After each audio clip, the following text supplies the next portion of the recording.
Hello everyone, welcome to this workshop on disease modeling and health data. In this session, we are going to build a clear foundation about how diseases are studied using models, why these models are important, and how different types of data influence the way models are designed. This workshop is mainly focused on concepts. We will understand how disease modeling works, what types of models are commonly used, and how health data support decision making in real world public health scenarios. The goal is not just to learn definitions, but to understand the thinking behind disease modeling. So, before going deeper, let me briefly explain who this workshop is for. This session is useful for public health students, data science and AI students, researchers, and anyone who is interested in understanding how data health is analyzed to support medical and policy decisions. Even if you are new to disease modeling, this workshop will help you build a strong conceptual base. Now let's start with the core idea. Disease modeling is basically the use of mathematical, statistical, or computational methods to represent and understand how diseases behave over time. These models help us study how a disease develops, how it spreads, or how it continues to exist within a population or sometimes even within an individual. The main purpose of disease modeling is threefold. First, it helps us understand disease patterns. Second, it allows us to predict future outcomes. And third, it supports public health decisions by providing evidence-based insights. Now, why is disease modeling so important? In public health, decisions often affect millions of people. Disease modeling helps governments and health organizations plan better by predicting how diseases may evolve. It supports surveillance systems, help evaluate health policies, estimates disease burden, and ensures that limited healthcare resources are used efficiently. Without modeling, most decisions become reactive instead of proactive. A very important real world example of this can be seen during outbreaks like Ebola and COVID-19. In the early stages of these outbreaks, there was a lack of timely disease modeling and forecasting.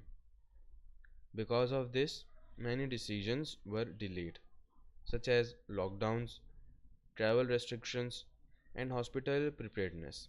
As a result, the disease spread rapidly, healthcare systems became overwhelmed, and the human and economic losses were massive. This clearly shows that without early disease modeling, public health responses can come too late. Disease models can operate at different levels. At the population level, models analyze disease pattern across groups such as age, gender, or geographic location. These models help us understand averages and overall trends in large populations. On the other hand, individual level models focus on personal risk, disease progression, and outcomes for a specific person. In simple words, population level models tell us what is happening in general, while individual level models try to predict what may happen to a specific patient.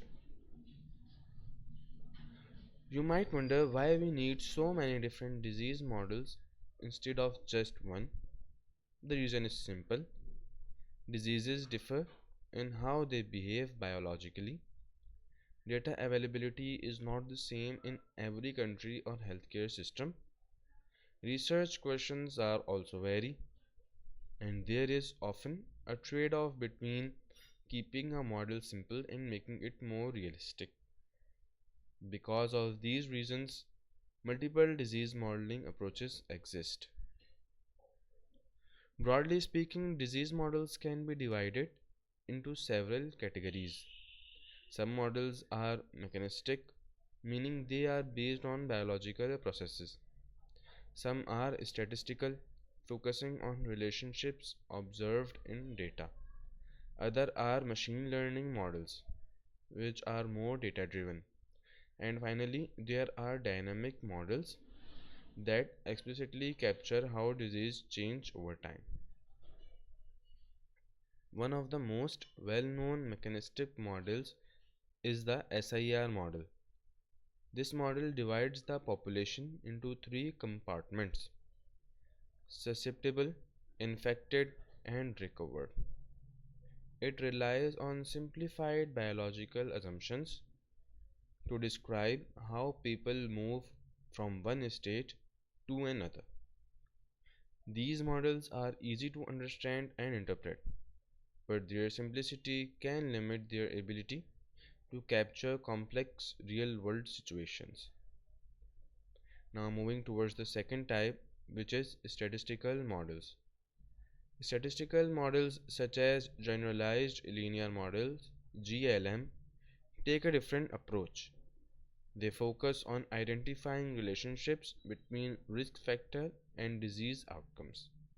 For example, they help answer questions like which factors are associated with higher disease risk.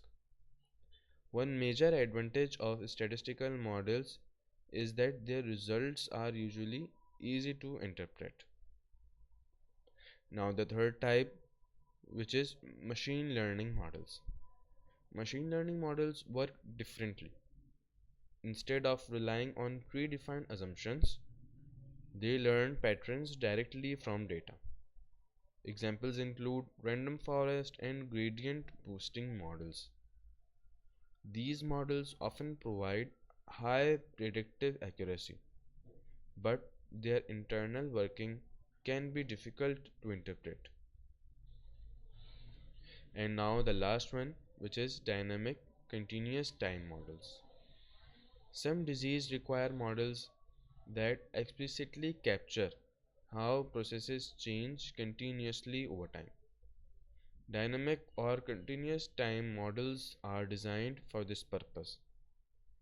Advanced approaches such as neural ordinary differential equations combine neural networks with differential equations and are used in complex disease modeling scenarios.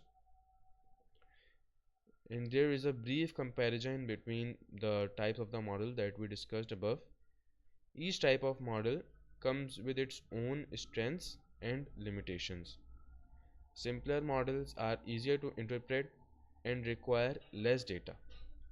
More complex models often provide better predictions but need large dataset and higher computational power. Choosing the right model always depends on the research question and the available data. These are some questions that the each model can answer. Different disease models are also designed to answer different types of questions. Mechanistic models explain how a disease evolves. Statistical models identify which factors are associated with disease outcomes. Machine learning models predict who is at risk. Dynamic models help us understand how risk changes over time. Now let's talk about data, which is the backbone of disease modeling. Health data can be broadly classified into structured, semi-structured, and unstructured data. The type of data available strongly influences which modeling approach is suitable. Now moving toward the first data type, that is structured data. So basically structured data has a fixed format with rows and columns just like tables. Examples: surveys, disease registries, and aggregated health statistics. This type of data is commonly used in traditional statistical and epidemiological models. Now, moving towards the second data type, that is semi-structured data. So, semi-structured data has some level of organization but does not follow a strict schema. Just like we have discussed in structured data, they follow a fixed schema which contain a columns and rows. But in semi-structured data, there is a bit of organization, bit of format, but they didn't follow a strict schema. Examples: JSON-based health records and electronic health logs.